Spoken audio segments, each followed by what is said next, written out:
Welcome to the Driver's Line. I'm Greg. And I'm Jordan.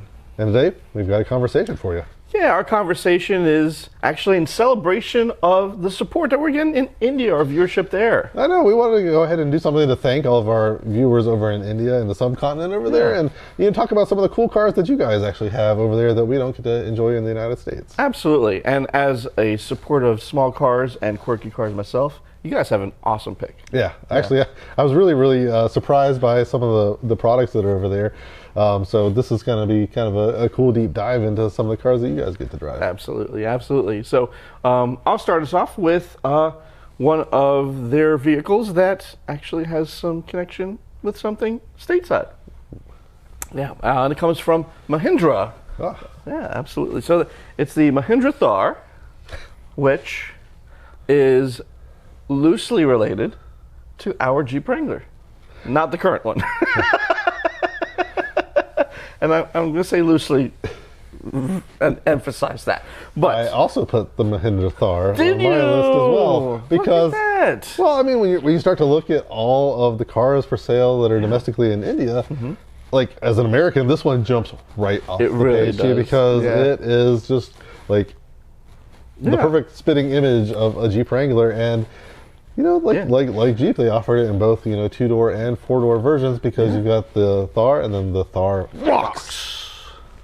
And the thing that's a cool cool is, no, it's a very cool name. And the thing that's even great is like we talk about so frequently on our podcast and our show how Jeep has just lost the way with their pricing. Absolutely. Like their pricing has just gone to the moon. They think their cars are way more valuable than most of the American consumers do. Yeah. But Mahindra has it right.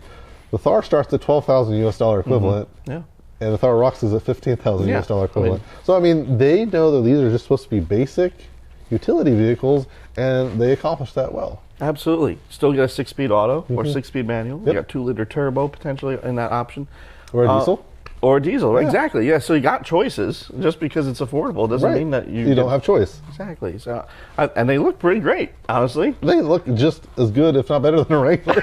So I mean, frankly, I'm like, Yeah. I'm like trying to like read like import rules. I'm like, how can I get myself a Mahindra Thar for $12,000? Yeah, Sure. that's awesome. Little turbo 4-cylinder. Come love on, it. let's I go. love it. I love it too. I support Good it. choice. Good Likewise. one. Good one. Good one. All right, what's your next one? So, I wanted to like also like showcase a city car. I mean, Okay. I know lots of India is very urban, so having a city car is going to be super important. And road quality there is variable, so you need something that's going to not be more of a low slung car, but it's going to need to be something kind of like in the crossover territory. And that's probably why this one became the best selling car in India of 2024, and actually knocked off Maruti. Had a 40-year run of having the best-selling car in India. Maruti. Yeah, I know, Maruti. Those bastards. So, of course, our viewers know I'm talking about the Tata Punch, Yes, the Tata Punch. which is just it's really Again, the naming. I love it. I know the naming is so much fun. So Like fun. they're actually having fun with names. Whereas we're Right. like, oh, how many alphabet soups can we put together in the Exactly. United States?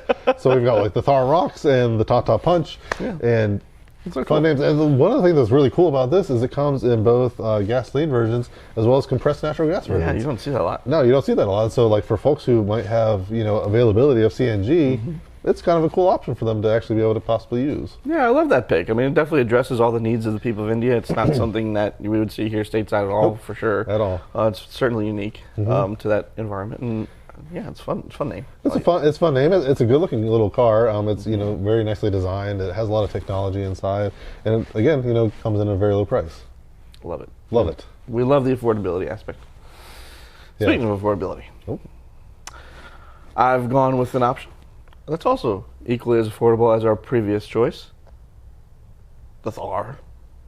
But it's one that I've actually previously mentioned on this podcast. Oh, have you now? Yes, because we talked about our friends at, or not friends, at Maruti. Apparently you have a hatred for it. I don't know. Hate Maruti. Those bastards. But right, so Maruti's like the local partner, right, for Suzuki Yes. in India. And actually, I have kind of fond memories of a Maruti vehicle, believe it or not. Oh, do you? Yes, because Maruti also would During import your vehicles boyhood into in Malta. Bangladesh. No. My uncle had a really tiny K-van from Maruti Of course it was in a Malta. van. It was so cool. Like 8 of us shoved into that little thing. It was amazing. Anyway, so I picked another vehicle from the Maruti brand because I'm not as angered by them. Maruti. But it's the Maruti Suzuki Jimny. Oh, I kind of went around it. Jimny. I know. I kind of went I around love it. the Jimny. But I'm just bringing this up again because you guys have access to the Jimny, I know, and we're don't. so jealous. I We love the it, Jimny. and for the same reasons that we love the Thar, Yep. but in a smaller package. Yes. Honestly, and it's just a great little car. It's perfect. It's It is. perfect for what it does. Oh, It's- and, for folks that live out in the country, again, it's gonna, just be like a little mountain goat, just kind of skipping along over the bad terrain and things of that nature. If you need to go through your farm or your fields or whatever, it's gonna just get you there. Yeah, it'll fit even easier in those narrow roads if you Yes. have some narrow roads in your city dweller too. I mean, it's a perfect little all-around It's perfect, vehicle. yes. So I miss it. Oh. I want it. I saw one love the Jimny. in Europe when I was there. I was like, I need to import this now. Right now. Oh, well. Jimny, need it. Yeah. All right. My last choice, I went more mainstream because I really wanted to understand the cars of the people of India, and went back to my friends at Mahindra because no Marutis here. This is the Maruti-free zone. I like They're Maruti. the worst people. I'm just kidding. I really have nothing against Maruti. But anyways, I just happened to choose a Tata and 2 Mahindras. But this one is again, it's like one of the chief people movers. It's one of the best in class. It's sold. It's a product that's done so well. It actually sells in Australia as well. So it's kind of gotten to their market too, and represents like a nice budget option. So like here in the States, like our budget options are like Kias, right? So I mean, people think of like Kias kind of the budget option. So this is like the budget option of the budget option, right? And so this is the Mahindra XUV 700, Ooh, okay. and is a crossover SUV. Has space that seats up to 7, and is basically the budget Kia Sorento for both India and Australia. Hey, that's a pretty important market. I mean, It's a honestly. very important market. It's a huge market, Yeah. and it's just a really great vehicle. It's reliable. It's probably going to be more reliable than the Kia, frankly, or at least burn a lot less oil. Easier to fix. Yeah, easier to fix. You probably fix it with a hammer, and just a really good, well-rounded vehicle. It comes with the technology that you need. It's comfort to seat 7. And just a nice vehicle in that space, and it looks pretty interesting and unique, but not in like a bad way, like a BMW. I love that. Yeah, I mean, I think that's such an important market to really address. And when you're talking about a country that holds over 1 billion people, Right.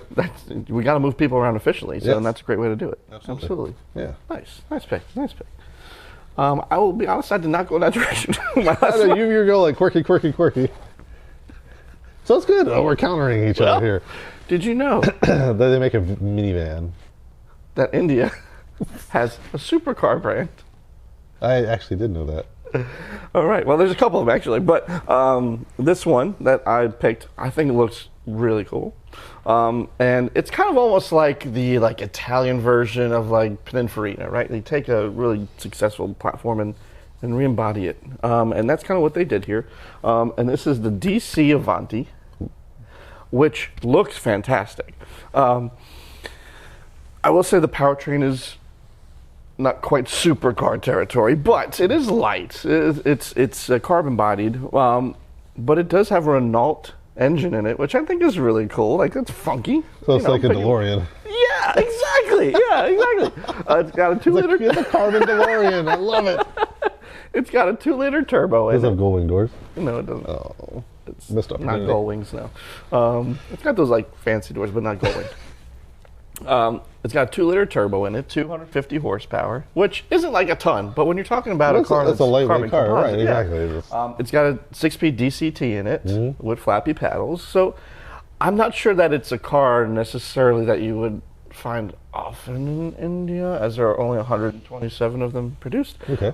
But I think it's a really cool ambassador of India, because I think unjustly so, a lot of people think about India as a nation that does not have a lot of technology and that kind of thing. But when push comes to shove, any nation is capable of producing something that's really unique and awesome and performance oriented. Absolutely. And that's kind of what this podcast is all about, right? And finding those places. So I think calling that out is a good example of what Indy can do. That's a great call. You know, you want to be of the elites, and I want to be of the people, and that's fine. Oh boy. Yeah, that's why he's hating on Maruti. All right, well, I am confident in the fact that we have missed some favorites. Oh, totally. Of the people I'm very in India. confident too, because there are a lot of vehicles for sale in India. Yes. They have a huge automotive market. And, you know, I really obviously try, and I'm sure you do this too, just because I can tell from your choices, we try to go away from ones that are for sale also in the United States or places that are common to U.S. citizens, because we really wanted to call out some of the cars that are very, very special and unique, you know, to the subcontinent. So let us know. Yeah, let us know. I'd really be interested. Let us know what you drive. Cool. That's what we want to know too. Let us know what's in your garage or, you know, parked outside your house. So we'd be really interested to hear that. Yeah, absolutely. So thank you so much for watching. We'll see you next time. Thanks for joining us on The Driver's Line. If you enjoyed this content, please like and subscribe to make sure you don't miss a thing.